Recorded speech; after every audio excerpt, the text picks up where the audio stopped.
What's going on, ladies and gentlemen?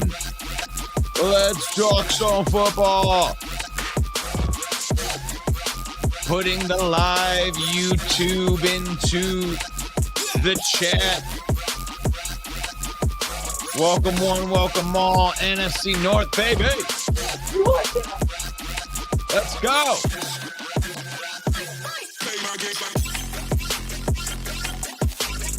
I am the maestro.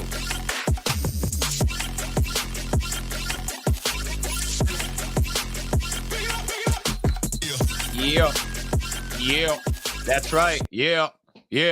Welcome one, welcome all, ladies and gentlemen. It is NFC North Talk with your host, Russell Wayne. I am excited. I am happy. We got football tonight. And in the backstage right here is my co-host, main event, Mike. Emmy nominated.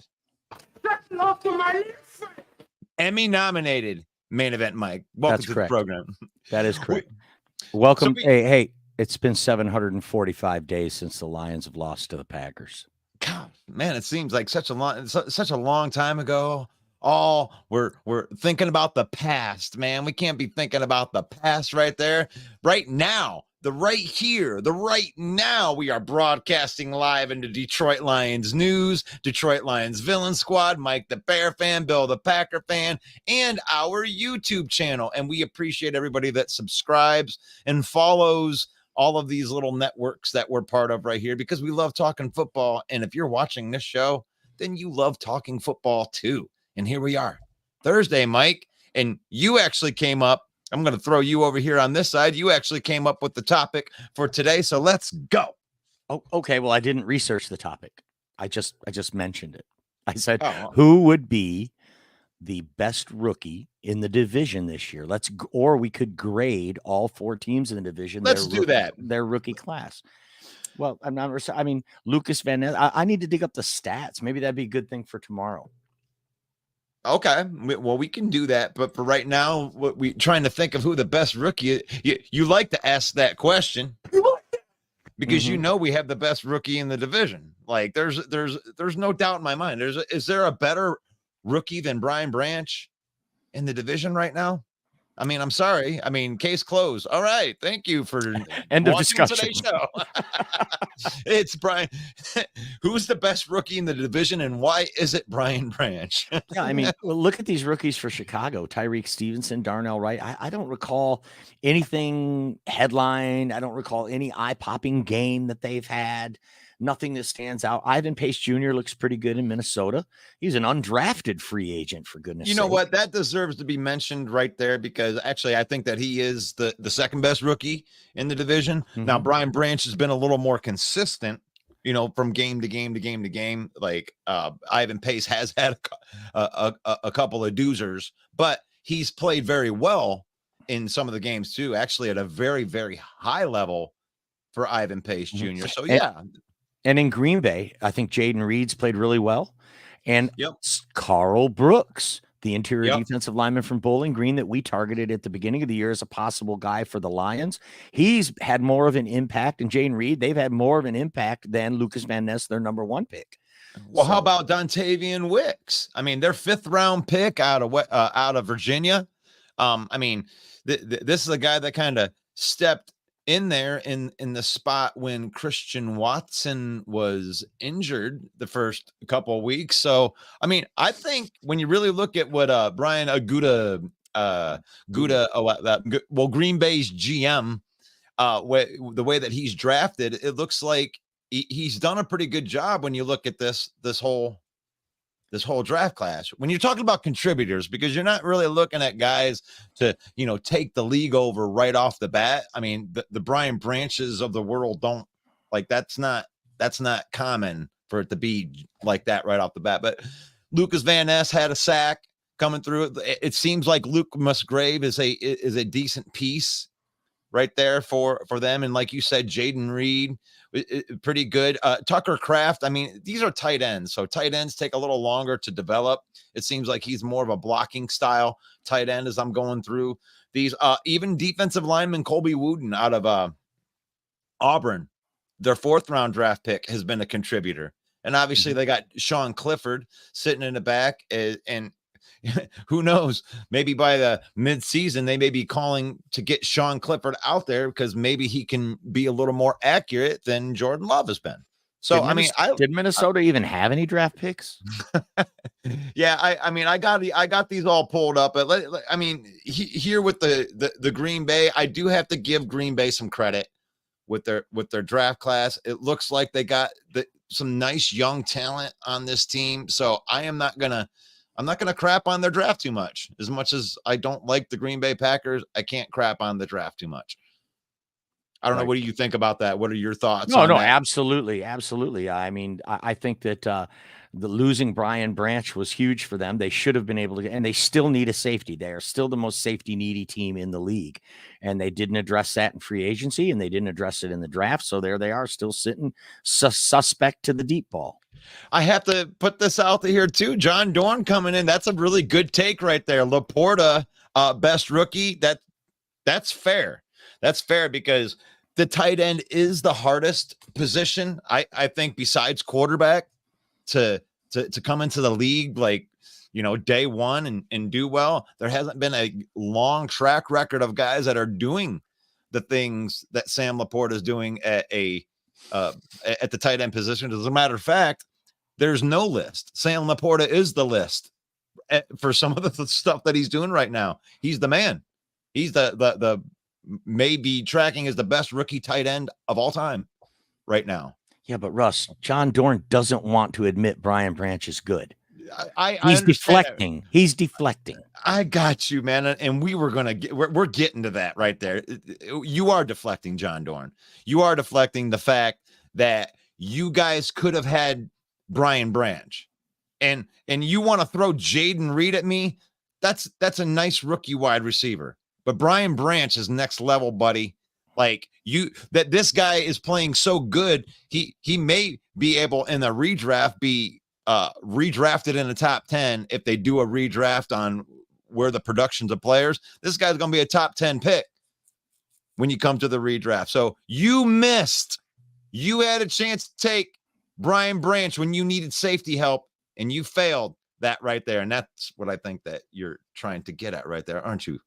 It's good that John Dorn's actually in here, though. I mean, I haven't seen him since Thursday. Yeah, he's been full week ghosted. Yeah, he hasn't been in here. He's been other places where people know where John Dorn goes, throwing up some stuff. But it's good to see you in here, John Dorn. I'm glad to know that we can still talk some football and be friends right there. Rob Newsom says it's Branch. Sarah, thank you for coming on to the show yesterday and proving that you were an actual female. And I think that you blew the minds of the entire world, especially Main Event Mike. Or at least she identifies as one. Oh, come on now. Well, you never really know these days, do you? Well, she had a nice, sweet voice that sounded I'm just glad she came on, and I'm glad she's a Vikings fan who's still in here. Oh, I'm taking some heat right here for the Laporta, best tight end in the NFL already. Like, look at these. Yeah, I guess maybe I jumped the gun and said Brian Branch, definitely best offensive and best defensive rookie right there. Brian Branch, Sam Laporta. I don't know. That you could probably make a case for that. You could make a case for that. 2 second-round picks where the Lions have traditionally bombed in the second round. It's great to see that. And we got some love in here. Todd Super Ginger right there is happy that Sarah's not a dude. Nice. You guys, man, I love I love you guys in the comments right here. Good morning, everyone. Good morning, A-Dub. I didn't get a chance to say good morning, everybody. That's where I'm getting a lot of these good mornings in here. Todd says that Branch probably resting for Carolina. We need him 100%. Might be our best player on defense. Not named Aiden Hutchinson. I don't know, man. It's pretty damn close. It's like these guys are looking like these are the super team. They're going to make a good back end, front end combination for many years to come here in Detroit. I mean, you want to flip a coin? Tell me which defender's better. I don't care. I'm glad that we have 2 really good defenders.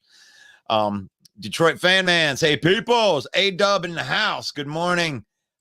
2022 draft class doesn't exist. Our 23 draft class is doing good, making contributions. Well, let's take a look at that. I got Minnesota's up right here.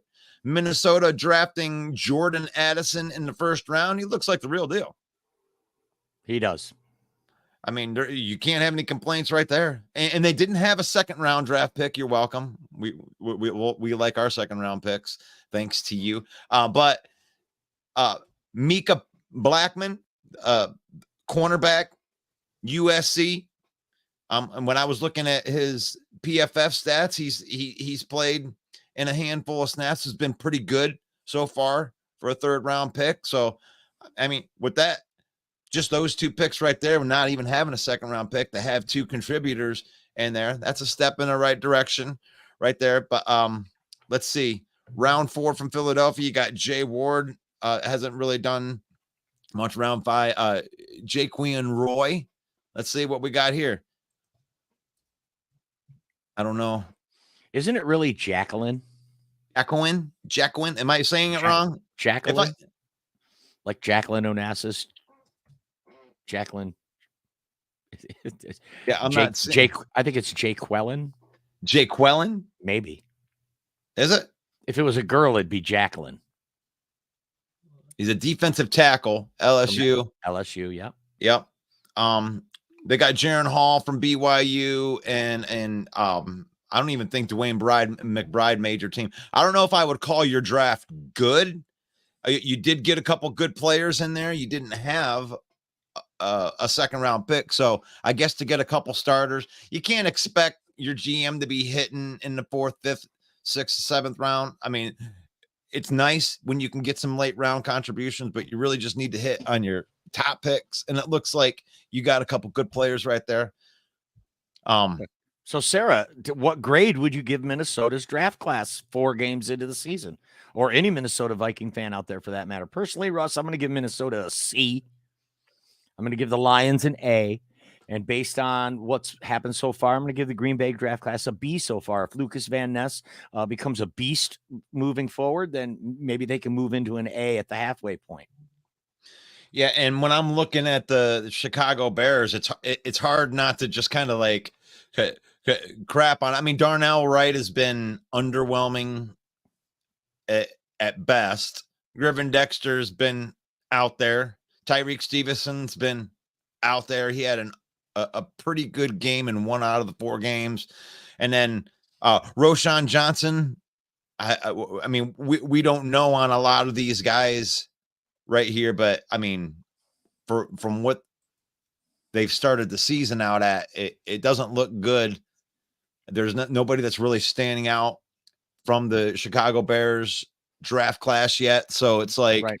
It's hard to think that Poles has really done anything. I mean, I've given him a lot of credit over the last, because you spent a lot of money, you look at the names, but I don't know, Mike. I would give them, based on what you just said right there, I'd give them an F, but the DJ Moore acquisition that he used the draft to get, that salvages a D at the quarter point of the season. Yeah. Maybe. Yeah. With that coupled with the picks, but I mean, you're looking at these guys. I haven't even heard any of these guys. Kendall Williamson, Travis Bell, Terrell Smith, Noel Sewell. I mean, I don't know if he's actually even been any good. I mean, you want to look at any of these guys? Let's see what Sewell's got in here. See if that even registers on PFF yet. And if you're a Bears fan out there, let us know what your grade for your team's rookie class is at the quarter point of the season. So when I'm looking at this, I mean, Sewell had a very good game in week 3 when he played, but he's only played 2 of the weeks. And then the other game wasn't good. So it's like you got a mixed bag on Noah, but there again, you're in the 4th round.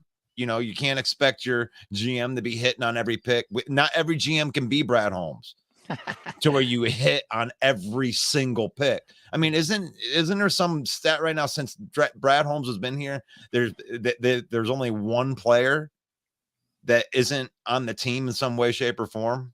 Right. 22 of 23, Jamar Jefferson being the lone exception who was cut this year. And everybody else, I mean, you're talking contributions. That first draft class, when you're looking at that thing now, I mean, the worst pick obviously being Jameer Jefferson, but then, Levi Onwuzurike, the second round pick, is probably the biggest question mark there. Everybody else is contributing. Penei Sewell, Aleem McNeil, Ife Melifanu, Amon-Ra St. Brown, Derek Barnes. I mean, what a draft class that was that they had that they're going to be paying, probably at the end of this year.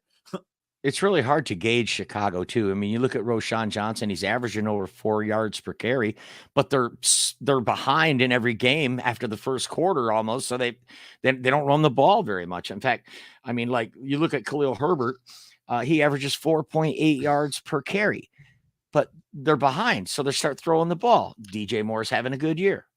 So it's kind of hard to gauge this rookie class for Chicago. Like you said, the guys have been out there, Gervin Dexter, but he's not making headlines. He's not showing up at the box score, putting up huge numbers, not making a huge impact. Neither is Tyreek Stevenson. So as it stands right now, I got to give this draft class an F in Chicago. Yeah, because I'm looking through these guys like Terrell Smith. Terrell Smith's been okay, 2, 3, and 4. And that's a late round draft pick. I'm trying to help you guys out here, Chicago, right here. So you got Terrell Smith was where was he at? He was your 5th round draft pick, come to you from Minnesota, and he didn't play in week 1, but he played in 2, 3, and 4, and it looks like he might be a piece that they might be liking. I mean, maybe able to save their draft class, but we're talking about weeks 1 to 4 right here and what their contributions have been. And yeah, you have to give it a D or an F at this point. Minnesota, I would give them a C or D. I mean, based off, you got your first round pick. I think that Jordan Addison is a good pick, but you didn't have a second round pick, and that has to be considered into that because you traded that pick. That's part of it, right? If you don't have the pick, that's on your GM. So that needs to be said, but you got a good guy in TJ Hawkinson. You paid too much money for it, but and the Josh Oliver, those are your best players right there. When you're looking at PFF scores, your tight ends, and these guys that you paid. So I have to pull my reins back on them being the crappiest team in the division because Chicago's definitely owning that now. So Minnesota, gosh, Sarah, I ate little teeny crow sandwich, not a huge crow sandwich because we're still better than you. It was like a crow slider. Yeah, it was a crow slider. And I ate a little bit of it, and that's okay. I'm happy that you're happy and that your team isn't as garbage as I thought it was. You got some hope in there, and if you draft a quarterback next year, you might be looking good by paying Justin Jefferson and paying all of your skill positions if you can get a decent starter at the quarterback position on a rookie deal. That's important that you get a rookie deal quarterback going forward. And an undrafted rookie in Ivan Pace, I think you add that into their haul, and that might bring their grade up a smidge. Sure. Yep. So that's why it's like C, D. I'm probably leaning more towards a C at this point in time. But then, yeah, the Lions, you got to give them an A. I mean, what can you say? I mean, even if you want to be upset that Jahmyr Gibbs hasn't played a lot yet, I mean, you got the running back in front of him, like tearing it up, David Montgomery, just because your 12th round or your 12th overall pick doesn't need to play as much that they're weaning him in. They're obviously weaning him in. They're giving him a little bit more touches in every one of the games because David Montgomery can take the load. I mean, would you rather have a healthy Jahmyr Gibbs scoring touchdowns right now?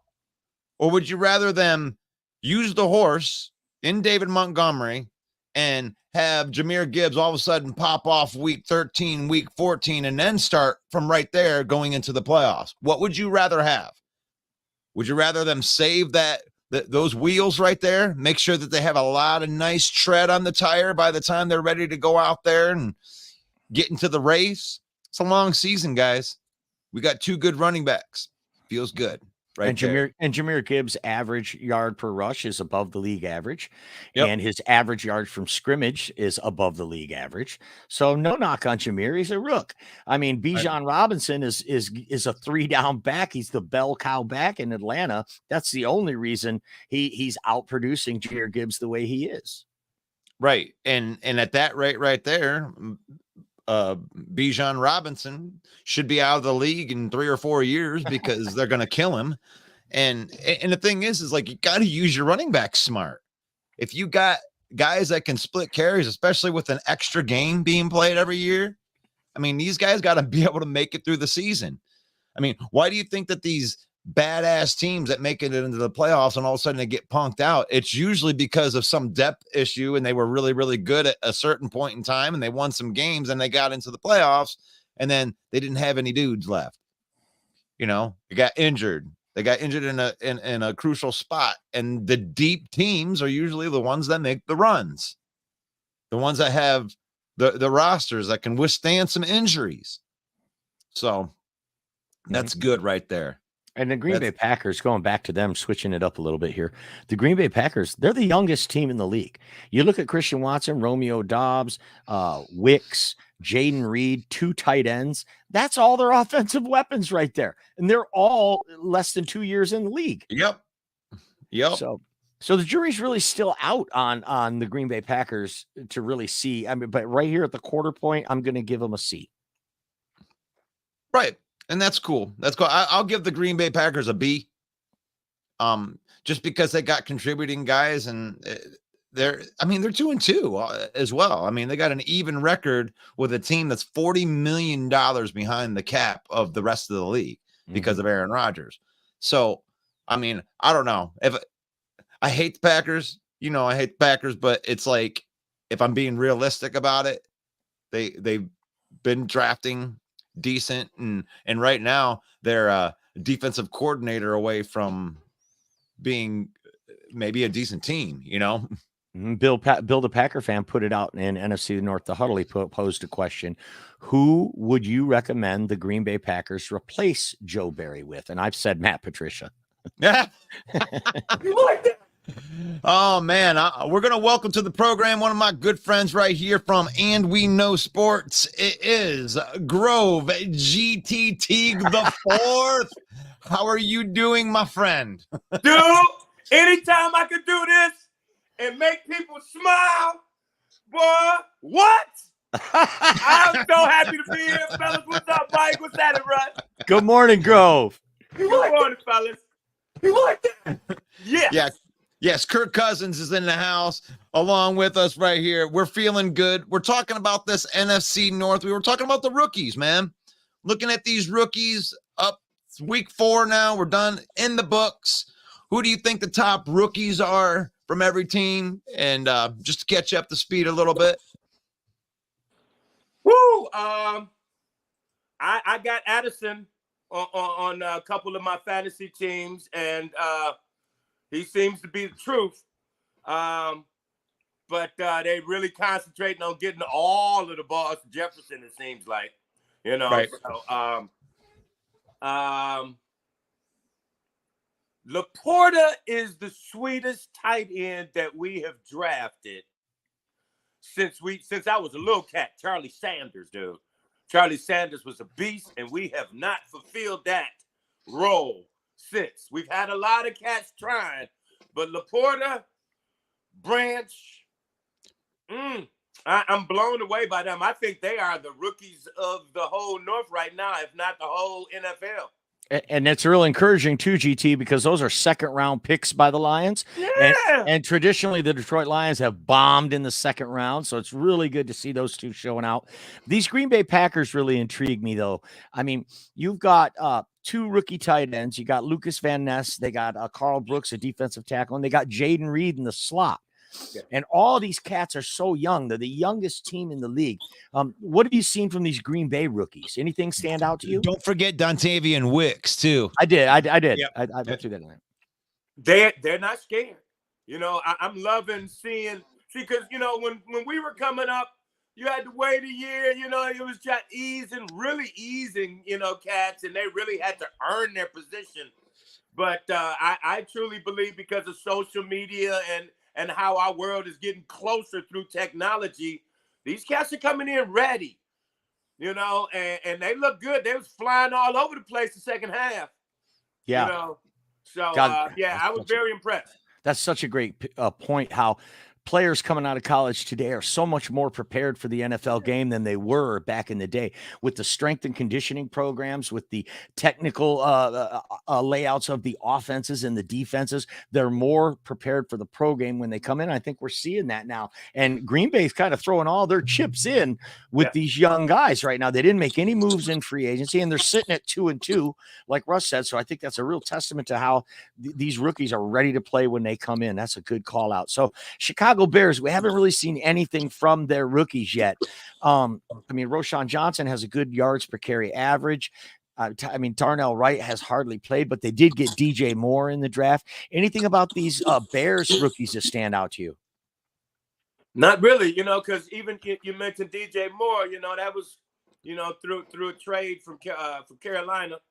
Yeah, there's nothing really standing out. I hadn't really looked at a full game of the Bears yet. You know, all the talk has been about Fields, and I'm a Herbert fan, so I've been looking at him. I'm a DJ Moore fan also.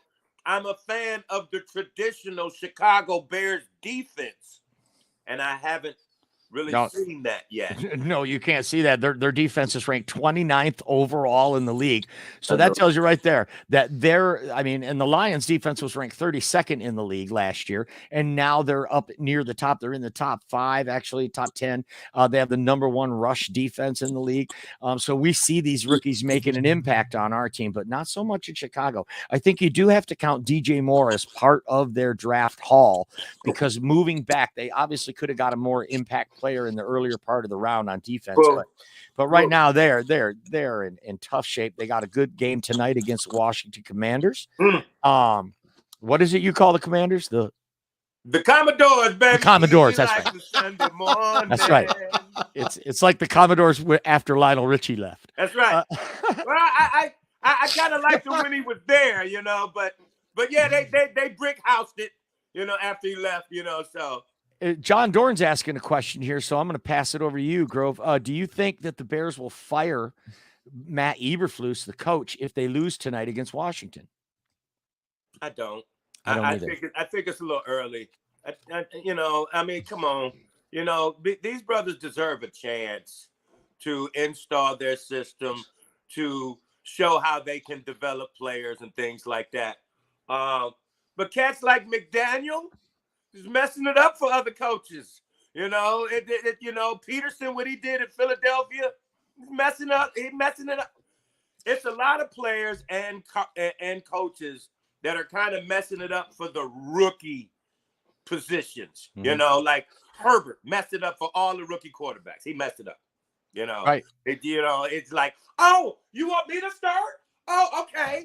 Bow, and he just started killing it. You know, it's like, because that's how it was. They weren't planning on starting him, you know. And what McDaniel is doing in Miami, yeah, give him a chance. If Ryan Poles fires him, it will be the first time in history that the Chicago Bears have fired a coach mid-season. Traditionally, they always wait to the end of the season to fire their coach. So it would be quite surprising if Eberflus gets fired mid-season. And we know sports. We're talking to Grove Teague from And We Know Sports. GT, Sir Slap Nasty on the program today. NFL football talk, NFC North football talk with Russell Wayne, and we're talking with GT from And We Know Sports. What can viewers expect if they tune in to And We Know Sports? You go on tonight, don't you? Yep, 7 p.m. on High Dimension Networks on Roku, and it's on. If you don't have Roku, you can go to www.higd.tv.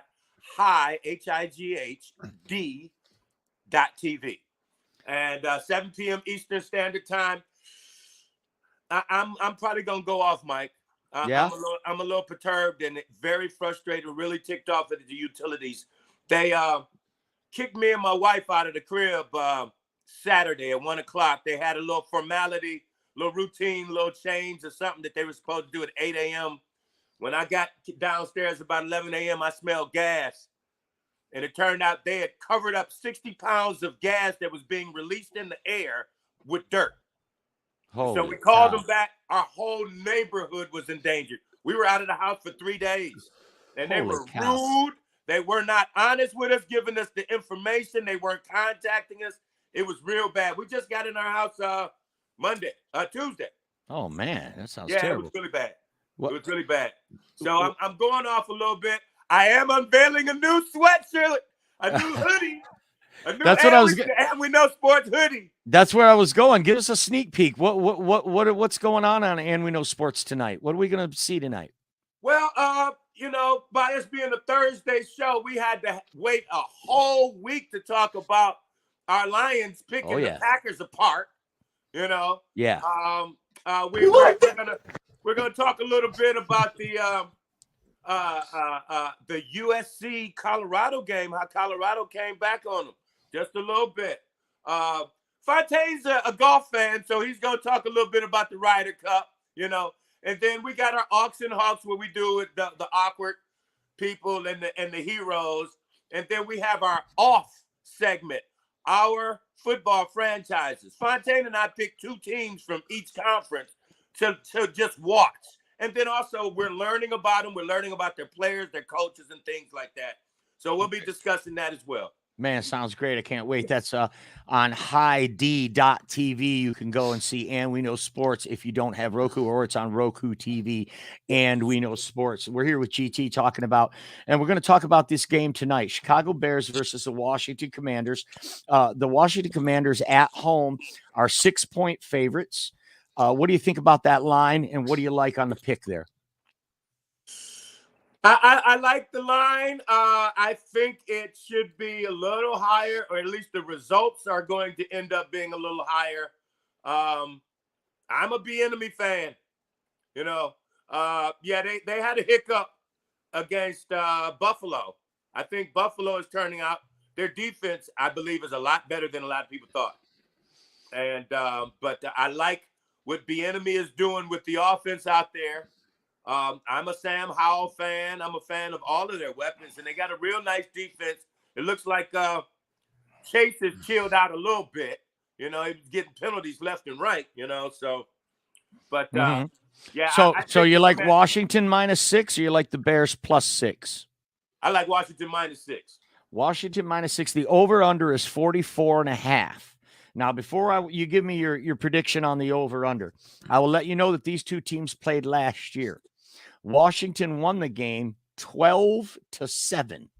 So 19 points scored by these 2 teams. We're going to buy the kneecap off. And Washington, one of the highest touted defensive lines in the league. They have 4 number 1 picks across the defensive line. GT, I'm telling you, this team allows 30 points per game, this defense. Chicago ranks 29th in overall defense. Okay. But they are who we thought they were. The Chicago Bears have allowed 137 points this year. So, and both teams are in the bottom 3 teams of the league in point differential. Chicago with a -62 and Washington with a -31. These teams have been allowing so many points. They've been giving up points. The over/under is only 44.5, but last year they played to a 12-7 game. What do you think about this over/under for anybody out there that might be thinking about betting this line, 44.5? It's right there, man. Because the bulk of the points that both defenses are being, lack of a better word, punished with, come from one game. Chicago got spanked by Kansas City, and Washington got spanked by Buffalo. And other than that, their games have been kind of close. Close, but they gave up 31 to Philadelphia. Yeah, they've been in shootouts. You've had enough of that shit. Their defense can be scored on, is what I'm saying, unless you're Justin Fields, probably. Yeah. So it's my quarterback. I'm a Sam Howell fan as well. He ranks 11th. He's 11th rated passer already this year, showing why Ron Rivera showed some faith in this kid. Yeah. And Brian Robinson, they're running back from Alabama. I like him. Yeah, he ranks 13th in the league, and he's carrying the ball 4.3 yards average. You mentioned you're a Khalil Herbert fan. He averages 4.8 yards a game. So I really think both of these teams can run. I think both of these teams can defend. So I'm going to make you go out on a limb here, GT. Over or under 44.5. Now that you have all of that incredible knowledge I've just given you. I'm going over. Going over. Even though they played to a 12-7 game last year. Yep. I think they got different weapons, different teams, different, offensive coordinators, especially for Washington. I think they're a little bit more offensive. I think this is going to be an entertaining game. I don't think it's going to be a boring defensive struggle. I think we're going to see a lot of new stars really doing some really cool things offensively on both teams. Right. Well, for anybody out there, just so you know, GT took Washington laying 6, and he thinks the game goes over.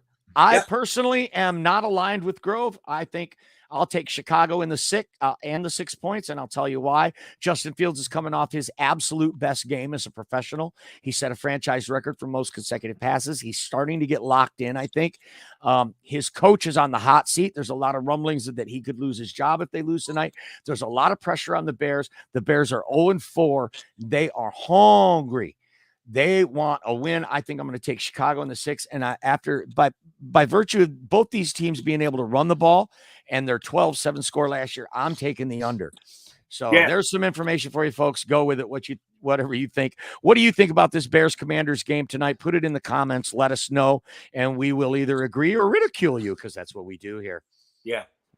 I I think every NFL team is different every next game.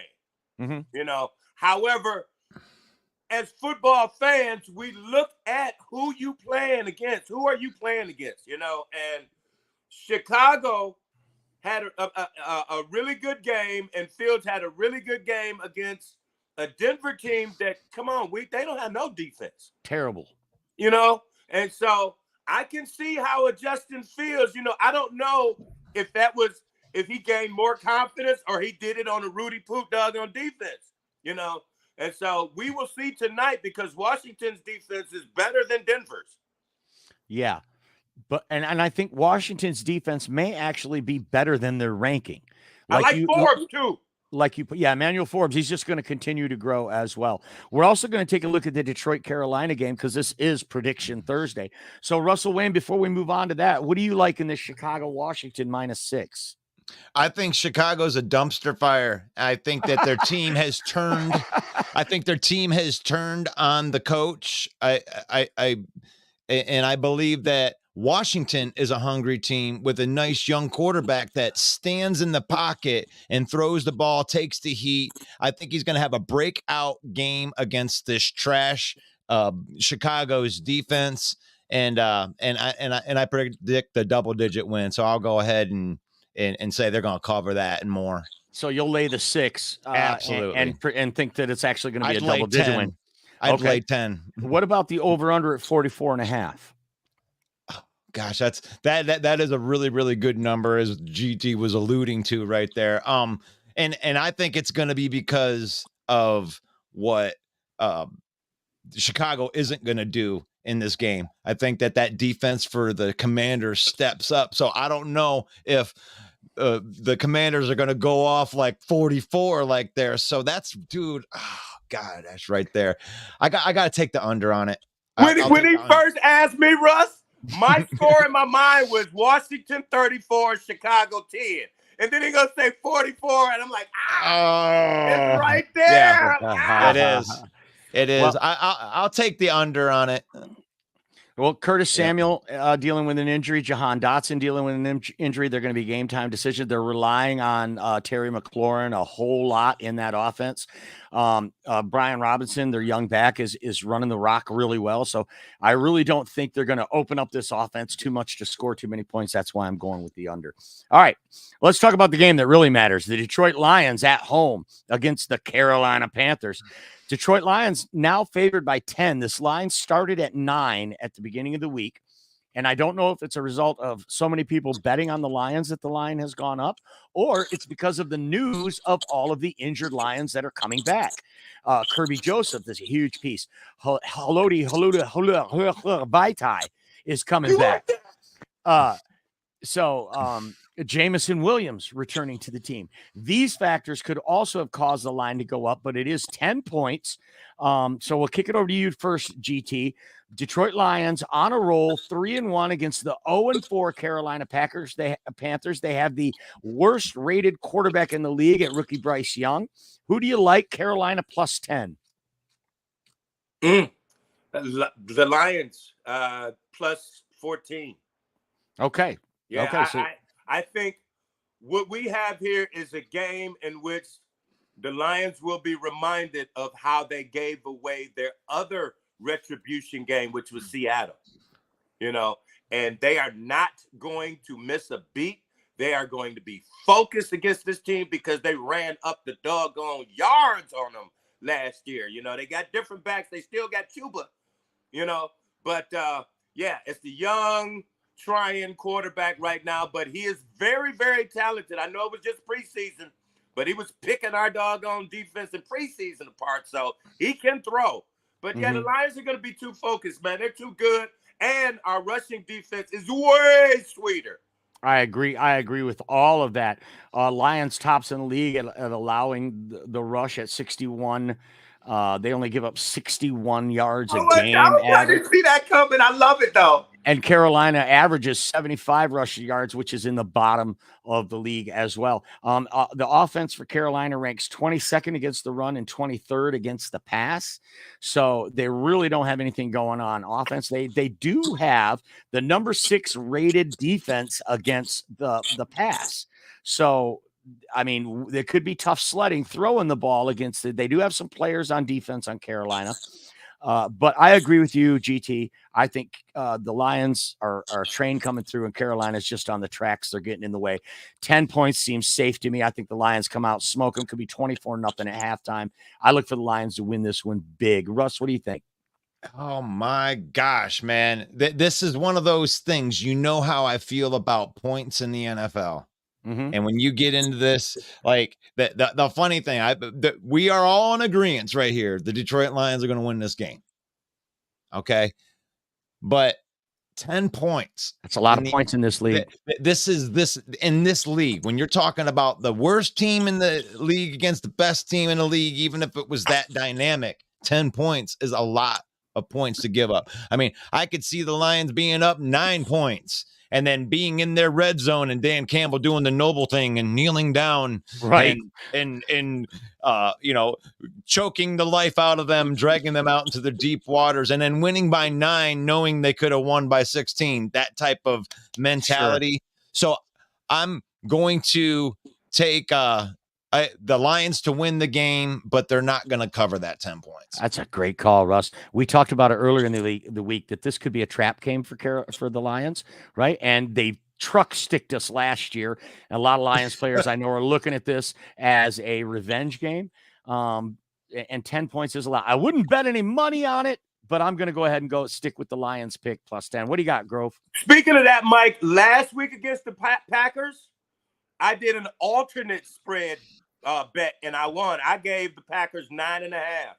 Nice. I don't see this Carolina team. I know what happened last year, but I don't see this Carolina team even being close to this Lions team. I just don't see it. Right.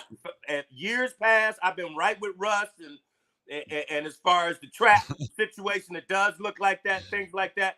But because of the Seattle loss, thinking revenge, being loudmouth with all of the ski masks and stuff, I think they're going to be even more focused, remembering how they lost that game, giving it up.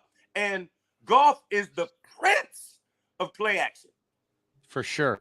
For sure. And you mentioned Chuba Hubbard, and they also have another good back over there, Miles Sanders, so they might be able to run the ball. Adam Thielen, by the way, almost eligible for Social Security, is having this career of his life, or the year of his career this year. He actually has better numbers than Amon-Ra St. Brown. He is tearing it up. So Adam Thielen has traditionally been a Detroit Lions killer, and he's having one of his best seasons. So I think that's something to look out. Now let's look at this spread. This spread is also the same as the Chicago spread. 44.5 is the over under. So GT, I'll give you a second to think about that. 44.5, Detroit at home against Carolina. And another thing to figure out is these teams, the Carolina Panthers give up 25 points per game themselves. That's their average. They're giving up 25 points. So 44.5. Put it in the comments. Let us know what you think. Over or under 44.5, Carolina and Detroit. We'll get to your comments here in just a minute. GT, you're on the spot now. 44.5 over under. Under. He's going the under. I'm going with the man from down under. That's right. That's right. Yeah, I think, just like you pointed it out, they are sweet on the pass defense. Yeah. But we don't need to pass the ball, really. With Montgomery and Gibbs and Laporta in the short game and Saint in the short game, even though he's dealing with some ab issues. And because we're going to be running the game is going running the ball. The game is going to go fast, so we're not going to be able to score that many points. So I'm looking at like maybe about a 25, 26 to 10, maybe 24-10. I like that score. I mean, when you consider we have one of the best offensive lines in the league and they rank 27th at stopping the run, I think we can definitely run the ball and control the clock, just like we did against Green Bay. Russ, what do you think of that 44.5? I also like the under, by the way. Pull me under, pull me under, pull me under. I'm not afraid. You're going under with a little Dream Theater? I'm going to go under with a little bit of Dream Theater. And I'm so glad that both of you guys got that. So I didn't have to be on here being all like, man. Daniel just put the Dream Theater on my phone, man. Just put it. Now, I don't have the ups that he does, the Dream Theater does, but So Russ says, take Carolina in the points, but still bet the under. All three of us like the under 44.5 by Detroit, even though this Detroit offense is potent enough to put up 44 on their own. I don't think we're going to need to do that. We're going to be able to run the ball and control the clock. And that would push Carolina to 0-5 and the Detroit Lions to 4-1. Sounds like a good outcome to me, guys. What do we got in the comments, Russell? Oh, my gosh. We completely neglected them, didn't we? John Dorn says, what is this? The Three Stooges? Yeah. All right. That's good. Hey, we'll be a bunch of clowns. What am I? A clown? I make you laugh, John Dorn? I amuse you? What is this? The Three Stooges? Slam all lines. You guys are still 29 games. You're 29 games behind. Oh, where is Vogel been? Kick that Panther fan off of the Lions bandwagon. No, Chad, there's plenty of room on the bandwagon. We've got open seats left from 1957, so all are welcome here. Yeah, we got bungee jumpers. So they may be linked to us, but they're not in their seat. But yeah, man, we just love football fans. Anybody that wants to be a football fan because the Lions are good, we welcome you. We love you. We love you. Rob Newsom. Probably, if I were Cousins, I would jump on. I would jump on that offer. They'd have a good team, just not at QB. I think that we've been talking about getting Kirk Cousins traded out of Minnesota, and if they had lost this last game against Carolina, that would be I think that would be a very hot topic right now about Kirk Cousins getting traded. Go ahead, G. You know what? I had a question that I wanted to ask you, Russ, and put out there for the Chicago Bears fans. I did not know they had Heineken on the bench. And I actually liked him when he was in Washington. He plays for Atlanta. Oh, I'm sorry. Okay. He plays for Atlanta. He thought he had Heineken. That is some fine tasting beer right there. We are not affiliated, but they can send us a check if they would like to. We would like that. Forever he will be called Taylor Heineken. Wow. The Heineken man. That's what I call it. Taylor Heineken. Sounds like my last golf outing. So yeah, scratch that. Scratch that. We're going to reverse that. How about Patricia is with the Eagles? Maybe that's why the Eagles not looking so good. You don't think the Eagles look good? 4-0. I mean, they beat the Vikings. I don't know. I mean, I think they look pretty good. I think Jordan Davis sitting right next to Jalen Carter is going to be something that's going to be lethal for years to come. Yeah, but I can jump on with anyone who wants to hate on Matt Patricia. I'm in. That's right. And if you want to hate on Matt Patricia, you can go over to our website at mattpatriciasstupidface.com. And you can see a picture of his stupid face. And that's literally the only thing that's on there. And that's a real site, by the way, guys. Wow. We own that.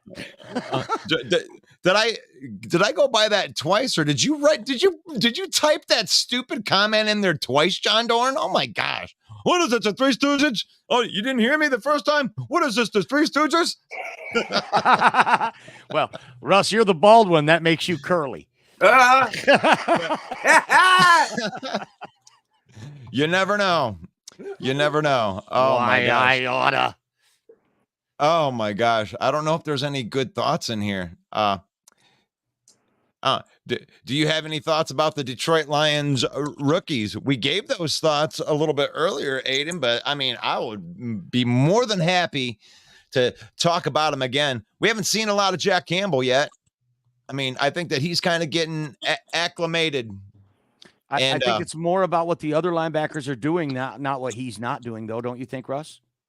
Oh, absolutely. I mean, but I think they've been slowly but surely switching from a 4-3 defense to a 3-4 because of the way that they're attacking.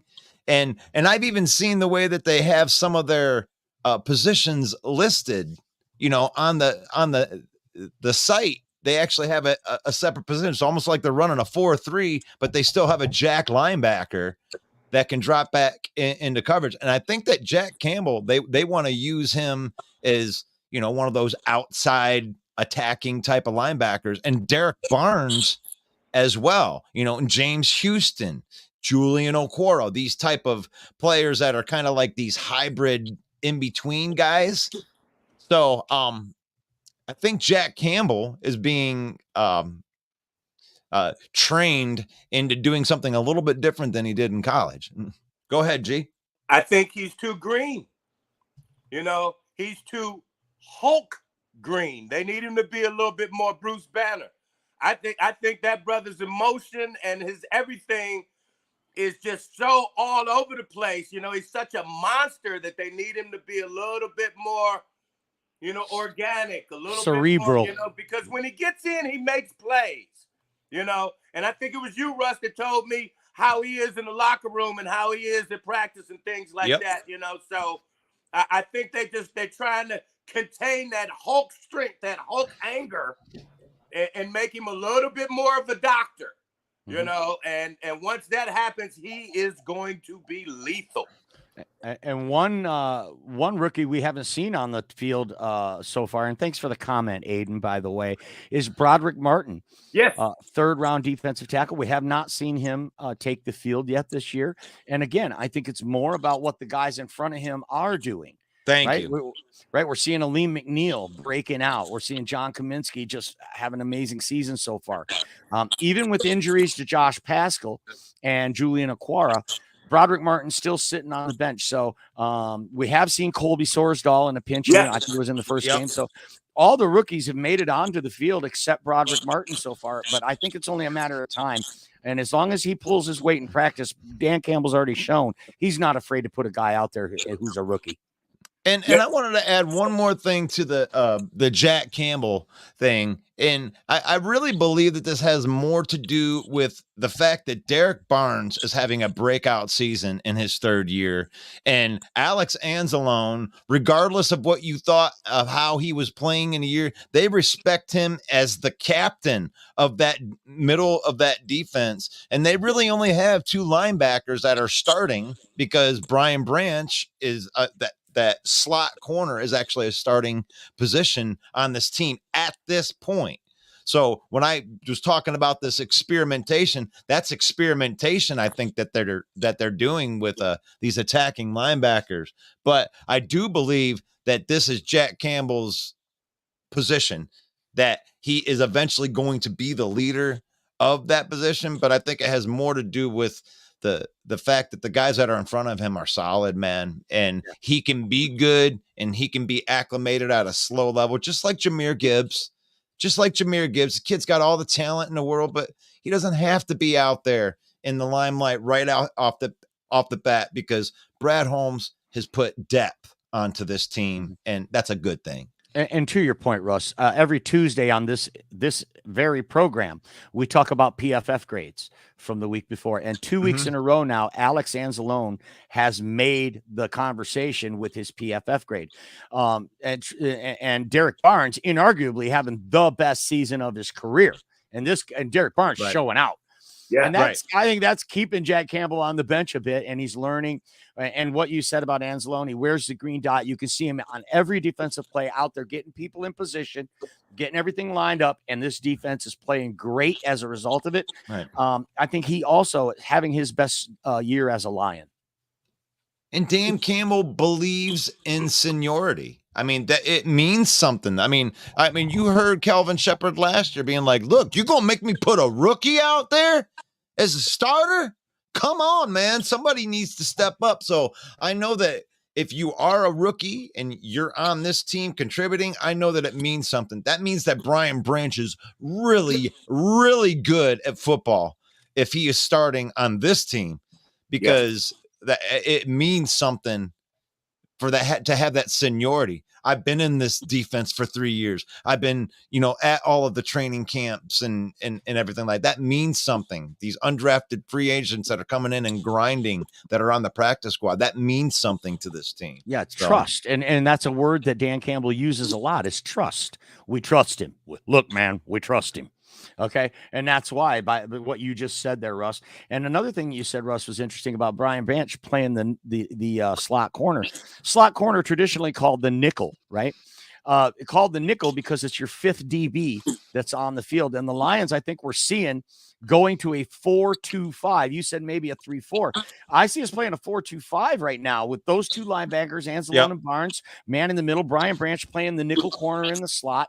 And we're getting pressure now for 2 games in a row. We're getting pressure from 4 people rushing. You have to be able to do that in the NFL. You have to get pressure with 4 guys, or good quarterbacks are going to carve you up. Exactly.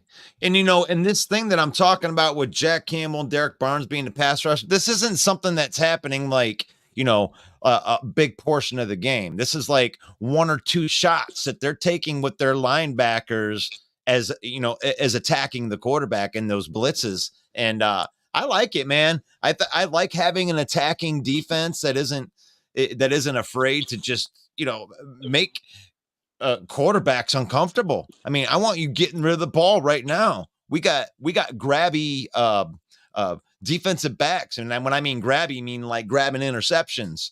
You put them in a position where a quarterback's throwing the ball off cue a little bit. Boom, thank you. I'll take that. Thank you. So I like that. I think Gibbs may look out for Gibbs to have a nice little breakout game in the passing game. Out of the blue, screens, little curls, because he's been dropping a few, and I know he's been on himself, but he's been warming up to the amount of touches that he's getting. Every game, he's doing something a little bit more special, and I think he's going to be sneaky, and I think Antoine Green is going to be sneaky also. A lot of us have forgotten. You like that Antoine Green, man? Yes, I do. Yes, I do. I like his game, but we're just so deep at wide receiver, especially with getting J-Mo back. John Dorn predicting an L. He's making a prediction. Thank you, Nostradamus. Okay. Back on our conversation, one thing I love Malcolm Rodriguez. His playing time has gone down. His time on the field has gone down. But is anyone else noticing that on special teams? Yeah. He's in on every play, man. He's making the most of his opportunity, just like this kid's always done. He's making the most of his opportunity and making his impact felt wherever he can, and I respect that so much. Me too. Me too. I was going to say something about that before when we were talking about the linebackers, how well Barnes is doing and how much Anzalone has improved, and he's killing it. And, you know, it makes him the short man out, no pun intended. However, he is killing it where he can. Right. That's a football player. Right. Jack Campbell is eating into his reps that he got last year. Yep. So now he's making his presence felt on special teams. I remember in the last game, there were 3 plays specifically. Oh, nice tackle. Oh, it was Rodrigo. Oh, nice tackle. Oh, it was Rodrigo. And all 3 of those were on special teams. So, yeah. Brent says GT needs less caffeine, LOL. Sorry, Brent, you just don't know GT. He like that. He wakes up out of bed like that. That's right. That's right. That's right. Hey, we're happy to be alive on this show. I mean, that's genuine happiness. That's right. You want to see him? You want to see him calm down? Watch him slip into a nice funk groove on that bass. Woo! They don't want that. They don't want that, Mike. He knows when to slow it down, though. Trust me. The Eagles don't look as great compared to last year. I mean, there is a little bit of truth to that, but I think that there's something to be said about like when a quarterback like Jalen Hurts breaks out, right? The NFL has tape on him now, so they are going to do things to try to stop that. Right. And they lost a lot of defensive pieces. Now they had people to step into those spots, but those guys have to become a cohesive unit together.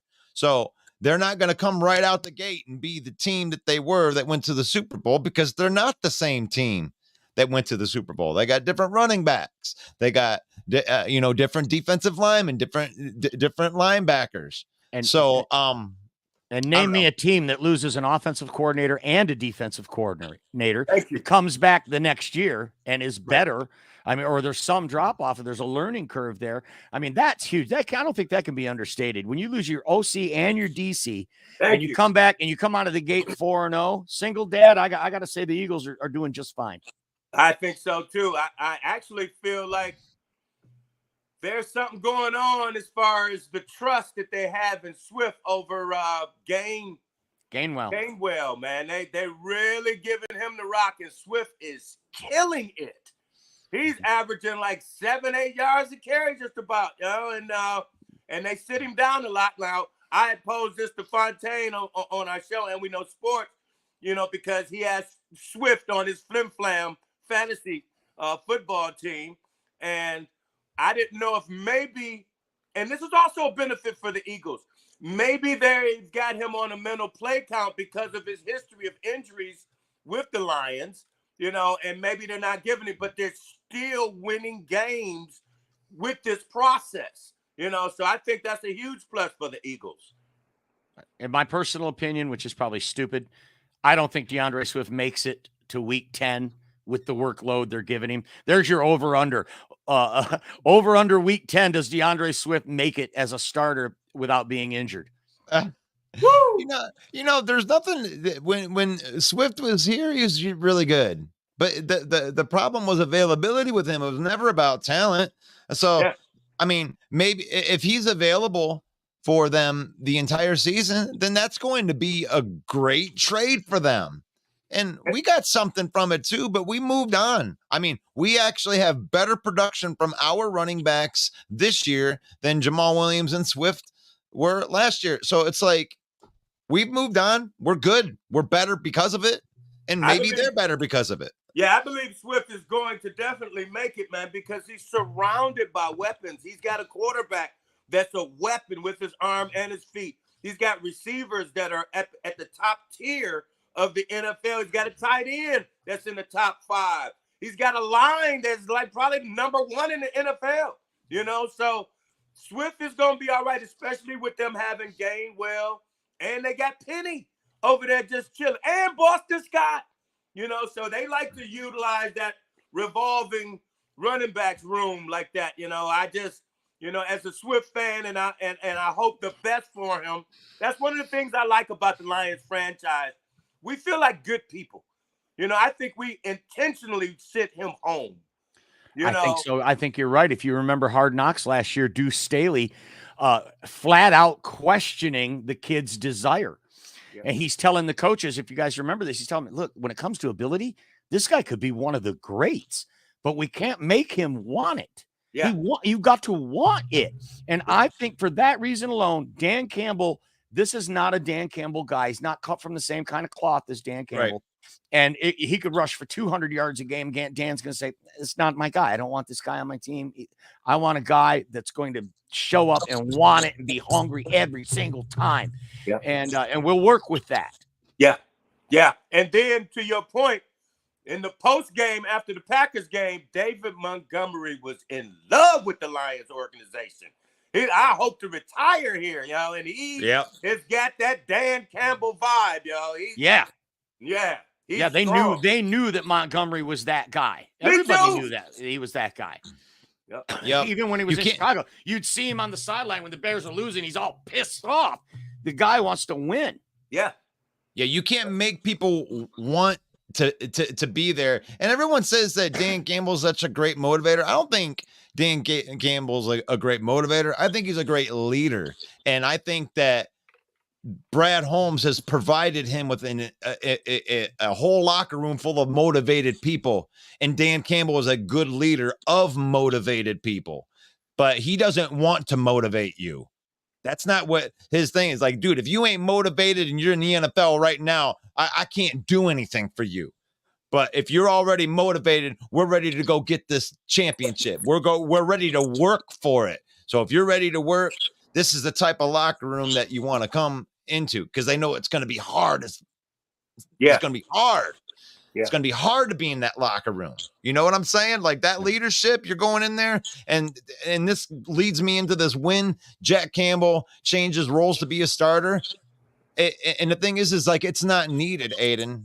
It's not needed. He just needs to be the piece that they ask him to be. It doesn't matter whether he's got the captain thing on his head. He just needs to continue to learn the defense because he's here for 5 years.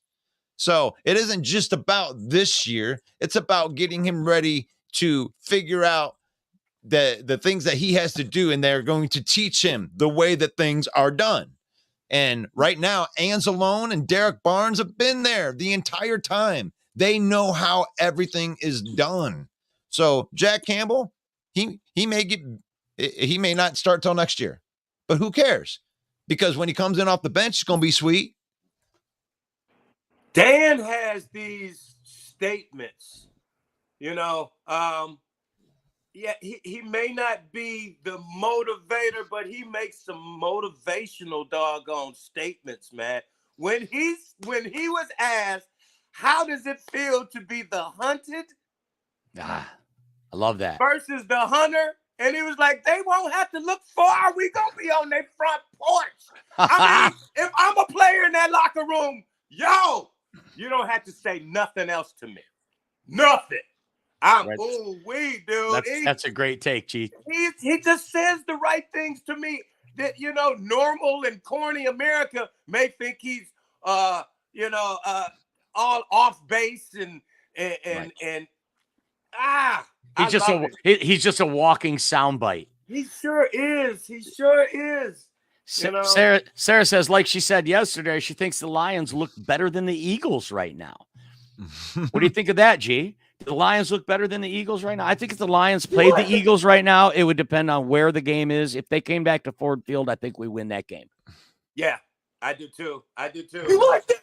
I can't say that we look better than the Eagles because of that L. As a winner, you have to learn how to win every single game. I don't care what the score is. Everybody's looking at how much the Eagles are beating teams by, and then they're judging them according to that. It's still 4 W's, and every team is looking out to get the Eagles. They've been dealing with this all season. They dealt with it last season as well. So this is the Lions' rookie year of being the hunted, and let's see how they deal with it. So far, so good. Yeah. Jalen Hurts kind of having kind of an up and down season so far. And like you said earlier, they've got so many weapons. They've got such a great offensive line. They've got a stout defense. I mean, you can afford, there's a little wiggle room there if you're not on your game. Whereas Jared Goff doesn't have that so much around him. Everything needs to fall in line for Jared Goff. It's something that we've said many times. Detroit Lions says, if you guys like PFF, you should love Goff being rated QB3 through 4 weeks. We do with 3 interceptions. I think that's pretty gracious. Yeah. So, yeah, absolutely. What else we got in the comments, Russ? Dan Campbell also referred to Kaminsky as a big end. We run a 3-4 right now under concept that, like most teams, we are in sub packages over 60% of the time. I don't agree with that. Yeah, and for that to say your base defense is a 3-4, that would mean 3 down linemen are coming out on the first play of the game, in a run set. I don't see us playing a 3-4. We've got 4 down linemen consistently on the field. Even with the sub packages, it's 4 down linemen, and it's been that way since they drafted Aiden Hutchinson. They've been doing that. So, and that's why I feel like it's like a hybrid type of thing, because I feel like it's still like a 4 down lineman, like it's a 4-3 up in front, but they're just still using a jack linebacker. They're still using the extra attacker that has the ability to drop back into coverage. And I think that they're building a position for that. That's that. And then like the slot corner, like Brian Branch, because Brian Branch plays like a hybrid linebacker position. This guy's, his tackle for losses is like an outside linebacker, not a safety or a DB. So I think that they are cross-training all of these guys to be able to do things, because they're even rushing the passer with Brian Branch out of that position. So it's like, I think this thing's going to be evolving as Brad Holmes and Dan Campbell actually get their guys into this defense, and not filling holes. I think that we're seeing what the future is going to look like a lot with this. So I don't know if it's a 3-4. What do you even call that? Yeah, I like yours of a 4-2-5 because they usually use an extra DB out there. I'm seeing Russ. It's almost looking to me like every single game we got a different scheme, and I think guys doing their job, like Dan says, gives our defensive coordinator the opportunity to try different things. They didn't know Branch was going to be another miniature Palomalu, so they're like, okay, if he going to be like that, then we could do this, and then that doggone hit that Kaminsky put on Love at the goal line when they were trying to go for 2, do your job. Do your job, and if you do your job, we can try stuff, man, and that's how it looks. Every single game, our defense looks different, but they look more and more aggressive. Damn, G, I'm so glad that you brought up that play, because when I was looking back through that, I actually believe that might have been the biggest play of the game when you look at the totality of that, because if they would have gotten that, you're at 8. You're within a score, and all of a sudden we're in a one score game. By him not getting that there was a relaxed thing that happened when he got that play within the Lions. Then when we were watching that game, we're like, okay, cool, we're going to win the game, because it was 2 scores. You knew our defense wasn't going to allow 2 drives by Jordan. You felt that within you. So I think that was an underrated big play in that game, that stop by John Kaminsky, and I'm glad you brought it up. Yeah, because also, and I hate to bring it up, but in our teams in the past, when the zebras, as I'll call them, have made a stupid doggone call or missed on a big play, we've kind of got like, man, what else can we do? But then he put the fist down. He put it down like, no, we are not dead. Okay, yeah, the ref called that, 000 doggone bomb that Love called, and the doggone Anzalone penalty on the sideline. Come on, man. Kaminsky was like, not today. Not today. And that's why I think it was big. I kind of agree with you, Russ, definitely, because I hadn't seen our team be like that after bad calls in a long time. And I love seeing it because this whole stigma of same old Lions, these aren't things that normally happen. Because I don't even remember the last time that how far do you have to go back to find when the Lions beat the Green Bay Packers 4 games in a row? How far do you have to go back in history when you're looking at some of those things? So it's like these things that are happening, winning 2 road games on the road. Like road games on the road. Of course, they're on the road. 2 road games within the first 4 games. That 6 straight in the division too, Russ. It's this is a different era. This is a different era. Dan Campbell has Matt LaFleur's number. I'm not worried about the Green Bay Packers as long as we have Dan Campbell from here on out. Just because he's out coaching him in the close games, and now we're truck sticking him. So I think he's got his number. Our team's getting better, as it goes through. Sarah said, what do you guys think about Ben Johnson leaving next year to coach the Bears? I don't see it. I don't see it happening, Sarah. I really don't. And another thing, it made me think about all the coaching vacancies that were filled in this last offseason. All the bad teams got new coaches. So they're going to get another year. Other than the Bears, can you think of any team that's in the market for a new coach next year? I can't think of any other team that I can predict that they're going to get rid of their coach. Or the Chargers, man. I don't care. There you go. There you go. Now, if I'm Ben Johnson, I want that job. Yeah. I'll take that job. Have you ever been to SoCal and checked out the weather? Oh, yeah. And you got Justin Herbert. Yeah, thank you. Yeah. I'll take that job. And Ben Johnson as the OC with that offense could be deadly. So, well, that's what Kellen is right now. So he's doing his thing. Nobody becomes the coach of the Bears without drawing straws and getting the shortest one. So I don't see that happening, Sarah, but I love the call out. I love that. You know what? I think that Ben Johnson set a precedent last year, and I just have the sneaky feeling that he's going to turn down head coaching jobs again, and then he's going to want to keep this band together. He's young. I mean, why would you want to go rush and have a head coaching job? Why don't you sit behind Dan Campbell, a potential? I mean, if he goes deep into playoffs or even wins the Super Bowl, I mean, of course, stay behind. Great grasshopper, learn and set a precedent, because he did last year. He turned down the Arizona job. Who wants that job? But it's like, that's uncommon. He could have got paid more money. He could be running his own franchise right now, but he wanted to stay here because he felt like something was special. Why wouldn't he do that again? I could see Ron Rivera losing his job in Washington if they have a bad season. I could see Todd Bowles losing his job in Tampa if they have a bad season. But the list is pretty short for sure. Good call, G. Brandon Staley's definitely going to be on his way out if they don't do something over there. Josh McDaniels with the Raiders. I can't believe they even keep that cat around. Horrible. But certainly not as an enticing job offers as there were last year for Ben Johnson. And I like your point, Russ. What if the Lions win the Super Bowl? What if they make it to the Super Bowl? Are you going to be wanting to run right out the door and go to a losing franchise and start building?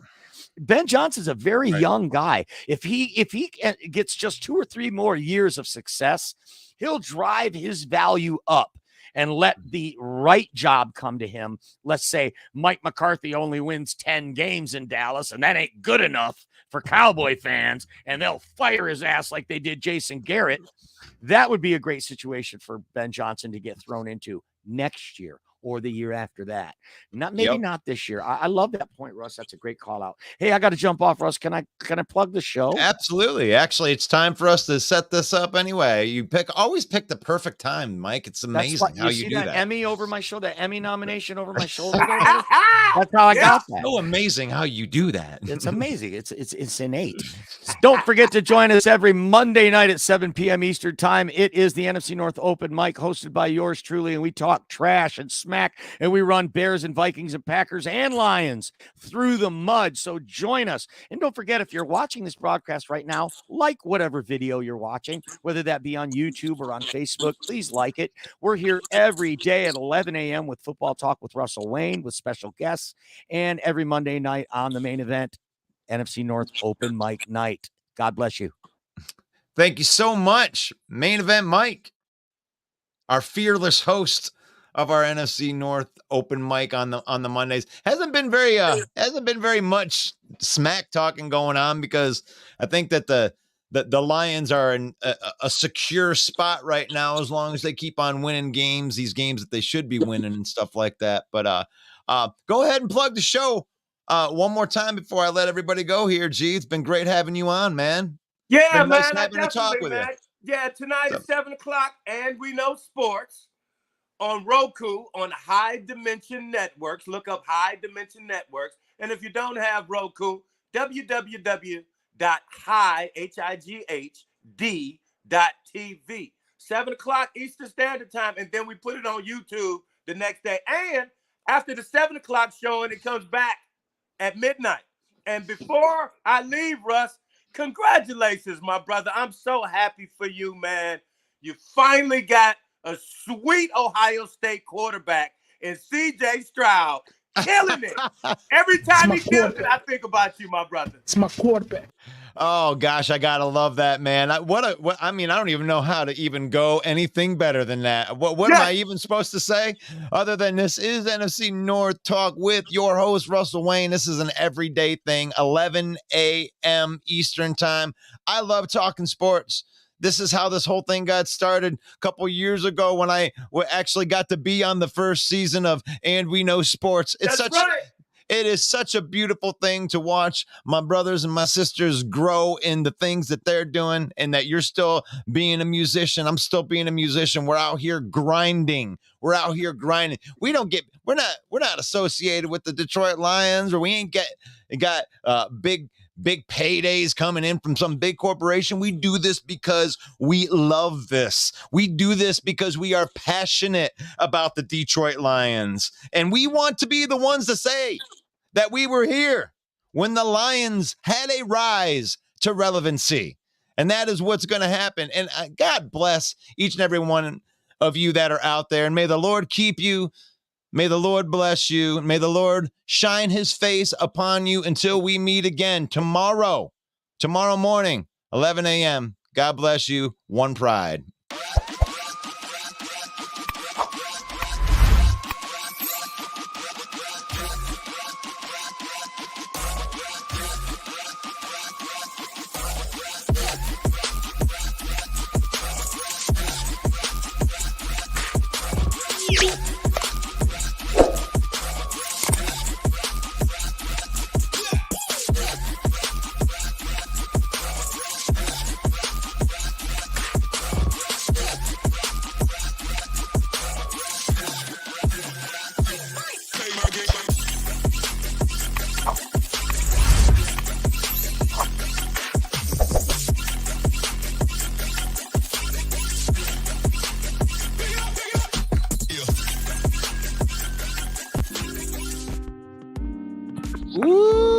Gosh, I love that. I love that.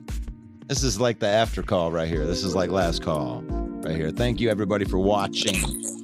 Thank you for everybody that tuned in to the broadcast today. And like every day, what I want to do is I want to go into the comments right now, and I want to throw the YouTube channel up for everybody that was watching. Even if you were watching it on Detroit Lions News or the Villain Squad, can you hop over to the YouTube channel? Give us a subscribe. Give us a like.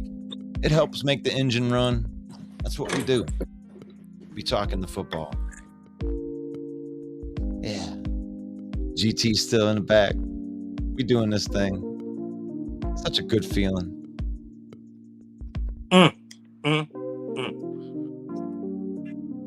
We've waited a long time as Lions fans to have a relevant team. And I know our rival fans think that Lucy's about ready to pull the ball out from underneath. I don't think it's that way this time. I think it's a different one.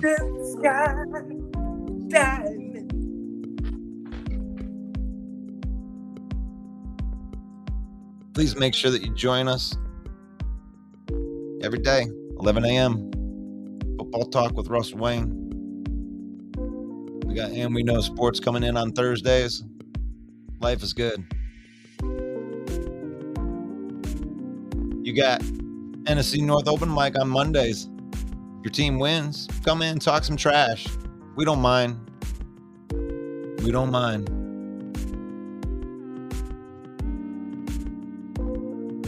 But just like any good Marvel movie, for those of you that waited for the end, waited for the good part, here we go. A message from Quay Walker, and I'll leave you with this.